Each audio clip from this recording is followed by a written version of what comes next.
Hello. All right, looks like we are all set up. Welcome, guys, to another Tuesday Talk. I am your host, Jessie Lewis, and today we are talking about 7 reasons why your packages may not be selling off of your website. So if you are a freelancer or a service-based business owner of any kind, and you're trying to sell your services online, but either people aren't buying or they are buying, but only with a lot of hand-holding and really long sales calls, then this show is for you. We're going to be diving into 7 reasons why that might be happening, as well as how to fix it. So as usual, if you are watching this live or if you are catching the replay, please take a second and give this video a heart or a wow face. I'm here every week delivering free trainings on how to grow your business and marketing and copywriting, and I would love to be able to reach more people. So thank you so much for that. Give that little heart face, wow face, or heart now. Thank you so much. So again, we're talking about reasons why your packages aren't selling. And everything that you're going to be hearing today are things, or mostly everything, are things that I've had to learn firsthand. So as a copywriter, I have tried so many different things, different methods of trying to grow my business. And what I'm here to do today is to teach you those things so that you don't have to make the same mistakes. You can just power on through and start selling right away. Because here's the thing, when you nail those packages, when you are really clear on what you're selling and how to work with you, and everything is streamlined and you have all the pieces in place, everything starts working. It really is. It can be a machine to the point where you're waking up to people asking to work with you, or even waking up to people who have already bought from you and are just ready to get started. And that is such a wonderful feeling. And that is something that I want you to have as well. So we're going to dive in here with the 7 different reasons why your packages may not be selling right now. And as usual, this is very interactive. If you have questions as we go, feel free to drop them into the chat. I am here for you. I want to make this as valuable to you as possible. So get out your notebooks, open that Word document, because we are diving in now with number 1. The first reason that your package may not be selling online right now is that it is simply too confusing, right? So here's the thing, is that people may be arriving on your website and you know what you do. Whether you are a designer or a copywriter or whatnot, you're like, you can hire me to do these things, all these things. I'm ready for you. I'm ready to help you. But when they're landing on your website, they might not actually be putting all the dots together, because your website needs to make 3 things really clear, specifically on your package page. 3 things. First of all, how will this benefit them? In other words, what is the transformation that they're going to go through? And when I say transformation, this doesn't mean like life transformation necessarily. What is just the before and the after? So if you are a web designer, you take people from the before of like having a crappy website or not having a website at all, to the after of having a beautiful website that's ready to welcome new online visitors. Or if you're a dog walker, yes, you have a transformation as well. This is taking people from having a dog that's maybe lazy and overweight, or they don't have time to take them out and they're feeling guilty, to the after of having a dog that is well cared for and active and loved, and they don't need to worry about it at all. So what is the before and after that you are offering them? Second thing you need to be really clear about on your website is what is included in each package.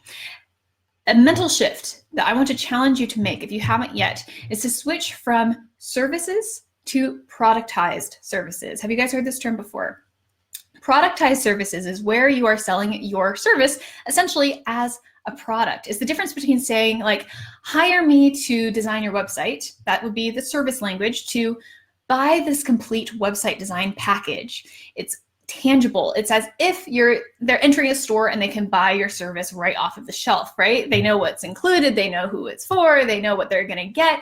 It is a product, even though it's a service that you're actually delivering. So productized services can be a huge game changer in your business. And I encourage you to start thinking about your services in this way. How can you package them in a way that it is as if they can buy it off of the shelf? Make it tangible. So that gets to being really clear about what is included in that package. Will they have, how many calls with you? How many deliverables? What kinds of deliverables? How will they communicate with you? What is included? And with that, you always want to make sure that you are giving your packages a name so that it also sounds like a product, right? It's the reason why people buy branded products instead of just generic ones at the grocery store. So give it a name. Instead of just saying like, buy my website design package, it's like the A to Z website design. something that's just a little bit more branded, a little bit more tangible. And guys, if you've been watching for a while, you know what's coming. I do have a free guide for this that you can grab. It's over in the description. There's a link there to grab my free guide to memorable package names. And this is just a simple brainstorming process that you can go through to name your packages, your courses, your programs, whatever it is, give it a really good name. So that's the second thing that you need to make sure you're being clear on your website is what is included in each package. The third thing to clear up that confusion is to be really clear on what happens after they sign up. So I want you to put yourself in the shoes of the buyer because you've been a buyer yourself, I'm sure, right? Anytime you're buying something online or considering giving your email for something, what's going to happen next? So I should have told you just then when I said go click that link, you will get an email sent directly to you with that free PDF in it that you can download. You'll also be signed up for my emails and that which you'll start receiving on a roughly weekly basis. So what do you need to tell your visitors what's going to happen? If this is just a contact form, right? That sounds easy enough, but really if you think about it in terms of their experience, what's going to happen after they contact, right? Are they going to be put on some list somewhere? Are they going to be starting to get lots of outreach? Are they committing to something that they're not ready to commit to yet? It's as easy as saying like, hey, contact me and I'll be back in touch with you within 24 hours with a calendar to schedule a time to chat about what you need. If they are buying something from you, right? If you have a actual buy button on your website, then this is going to be a little bit more in depth. Maybe you're saying like, hey, contact, after you buy, you'll get an email with information on how to schedule our first session together, or you'll get an email with your login information. Just tell them what's going to happen next and make that step a lot easier for them to engage with. So that is the first reason why your package may not be selling online. Number two, second one that I see all the time is that you didn't test it. So if you are new in business especially, it can be really hard to kind of figure out exactly what people want. I made this mistake. Again, speaking from personal experience here, where when early on I was like, I'm going to create the ultimate package that everyone's going to want. It's going to include this and this and this, and it's going to be, you know, this much money. And I did all the right things as far as making it a productized service, but I didn't take the time to figure out if that's actually what people wanted. And not surprisingly, it did not sell as well as I hoped. So how do you figure this out? Two things that I want you to do. First of all, go through forums and Facebook groups where your clients are hanging out and listen to what they're asking for, because they're just saying these things online, right? Hey, does anybody know a designer who can help me with XYZ? I'm looking for someone who can do this. Hey, you know, what kinds of things are they asking for? Write it down. Pay attention to the actual language they're using. So that's the first thing I want you to do. Research them. And honestly, if you have had some clients, you will have heard some of this already. But the second thing I want you to do then is to test it. And by testing it, I mean create a smaller version and see how it does. This could be a, one session with you. It could be an audit. It could be for example, if you're a web designer, it could be like a mood board and a brand color discovery process, rather than a full process where you're giving them all the things. What's like the small version? And this should be priced, $99 to maybe $500, something you can deliver quickly that is really easy for you, and it's a way to test the waters.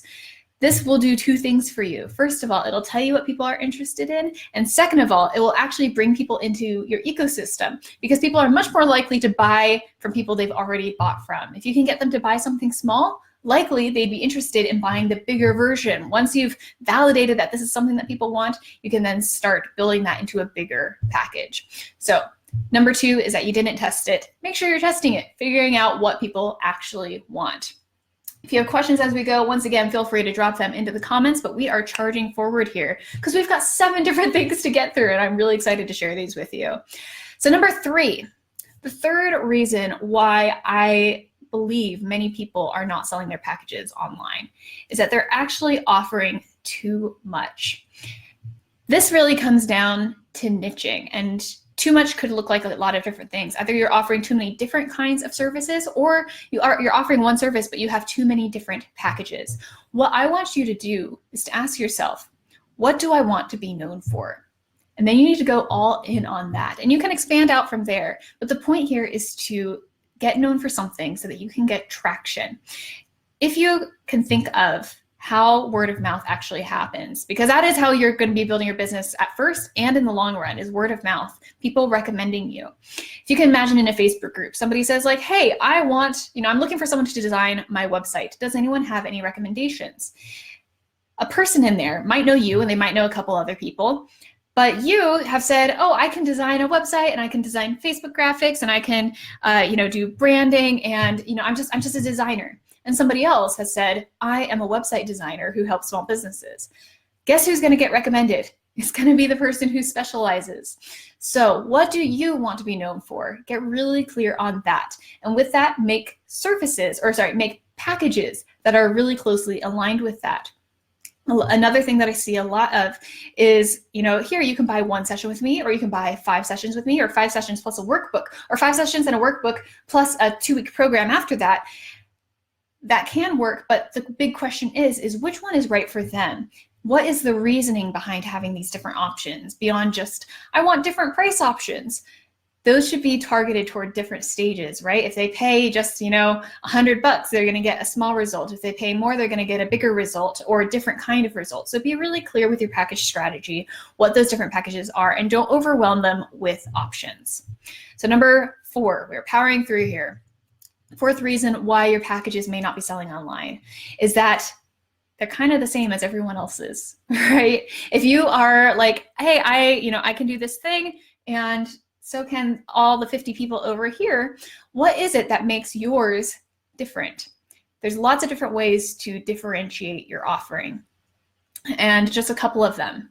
First of all, price. This is a go-to that a lot of people go to as far as like, oh, I can be the cheapest option. I'll do it for half the price of someone else. That can work for like your first client, maybe your second client, if you just need to get people in the door. But after that, I want you to stop that because that is undermining your brand. What that is doing is saying like, oh, I'm not really worth the big bucks. So make sure you're not differentiating on price unless you're just at the very beginning, but it technically is a differentiator. Other ones are speed. How fast can you offer it? If you offer something that typically takes, 2 months and you can offer it in a week, then you are definitely you're setting yourself apart. How deep do you go? That could be another way, where other solutions are like kind of shallow. It's like, no, I get in on the research. I go really deep into this. That could be a differentiator. How custom the project is could also be something. If a lot of people are, this is something that's just like out of the box, you could be like, hey, I offer a solution that's completely custom to you or completely custom to your business. Now, if you're like, I really there's only one way to offer this that I've seen, there's nothing different about it. The other differentiator, and this is probably the most important one, is your brand. And your brand is just you, right? As a service provider, you are the face of your business. So what is different about you and how can you show that? And the key here is being really just open about your personality. If you're like, personality, go back and watch the last video, because that's what we talked about last week, is how to add more personality to your writing. But your brand is so important, because even if you're offering the exact same thing as someone else, people who are your people will want to buy it from you. So get clear on what sets you apart, and this will make everything easier in your sales process. Okay, number 5. Is that there's no incentive to buy. Now, this is just kind of a fun one, but it can really change things. If you've been listening so far and it's like, I've been doing all these things, maybe you just need to add a little bit of incentive. And by that, I mean scarcity. What is keeping people from buying from you? Because if it's just available all the time, it's like, oh, well, I could buy it today, I could buy it in a week, or in a year, it doesn't really matter. Now, this is why courses, for example, will often only open once a year or twice a year. But how do we do that for a service, which really it's your bread and butter, right? You're like, I can't just close it. I need to be able to be bringing people in. To add scarcity, I have 2 ideas for you. The first one is you could build a wait list where instead of just saying, here, buy this thing, it's like, hey, contact me, get on the wait list, and I'll reach out once we are at a point where we can take you in, or I can take you in. Maybe this is something that you build in more after a sales call, like, hey, I would love to work with you. My next availability isn't till then, but I would love to work with you then. Building a wait list can add scarcity. But now I know that if you're listening to this, you're probably like, well, I don't have people coming in the door to begin with. In that case, a really easy way to add scarcity is to start sharing how many spots you have available. because you can start doing this today. If you have a package that you know that you can only, it takes you a week or it takes you 2 weeks, you know that you can only take on 2 clients a month. And so you can say, hey, just so everyone knows, I'm now taking clients for November. I've got 2 spots available and I would love for one of them to be yours. Contact me here. That automatically is like, oh, they only have 2 spots. Maybe I should get in this month. Now, you do have to be a little bit careful with this, because if you have really short timelines, it can start, people pay attention and they're like, oh, she had 2 last week and she still has 2. Maybe she's not in that high of demand. So do pay attention that you're not overusing this, but this can be a really easy way to add that little bit of time sensitivity to what you're offering. Okay, I've got 2 last ones for you here, and these are really the most important. So if you're taking notes, write these ones down. Number 6, the reason why your package may not be selling is simply that it's possible that you're not promoting it. Now, I know not everyone needs to hear this, but you know who you are if you're hearing this. If you have a package and you're like, I've got everything built up on my website, it's ready to go, but you are not promoting it. And what does promoting it mean? This means telling your friends and family, first of all. This means that anytime you're at an in-person event, you are talking about it. And again, that thing that you want to be known for, you're telling people what you want to be known for. Because here's the thing, and I bring this up because I know it sounds so obvious, but so many people fall into this trap of wanting to hide behind the computer, right? A lot of us who start businesses tend to be, especially writers. I see this a lot with copywriters. We want to hide behind our computer. We want to build it and just hope people kind of come. But you got to be getting out there and telling people how they can work with you and that you are available and what you're available for. This does not need to be salesy. For friends and family, this can be as easy as sending a couple emails. Say, hey, just want to let you know, this is the business that I'm building. Here's here's the one thing that I can help with. Here's who I would love to serve. Do you know anyone who could use my services? Easy. This does not hurt anything. It's just letting people know what you're up to. At in-person events, here's a quick little tip for you. Something I've been doing has just been, anytime you meet someone, start talking. Once you share what you do, if they express any interest, see if you can give them one little quick win while you're talking with them live, like right there, one-on-one. Can you give some free advice? Can you help them over one little hurdle? Give that value in the same way that we do marketing, right? In the same way that we do email marketing or any sort of marketing. We're delivering value first and then selling.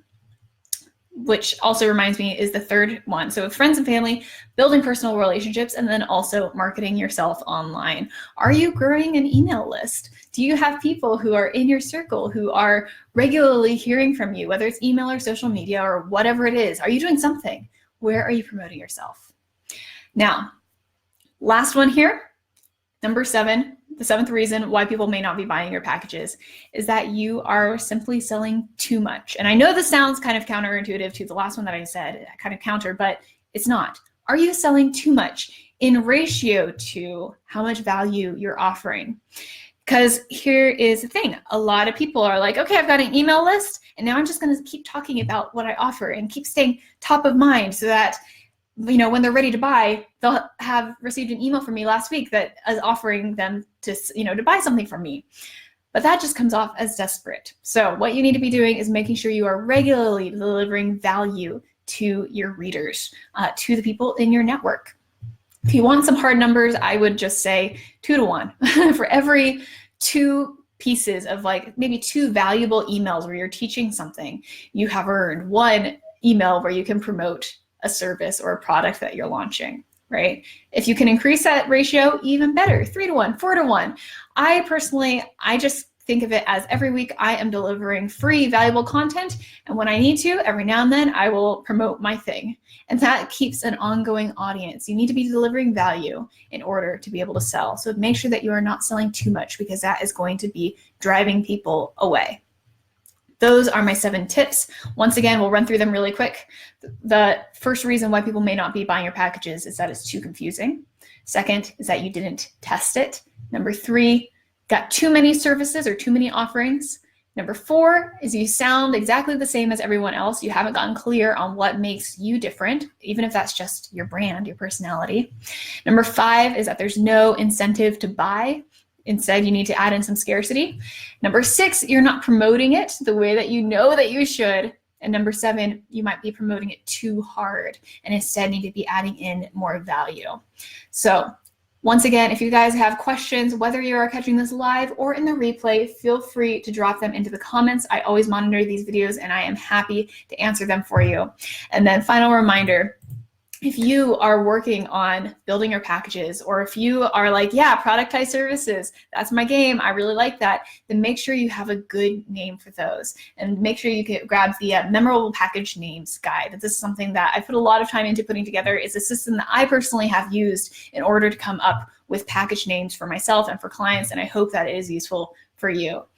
That is it for today. Thank you so much for tuning in, and I will see you right back here, same time, same place, next week.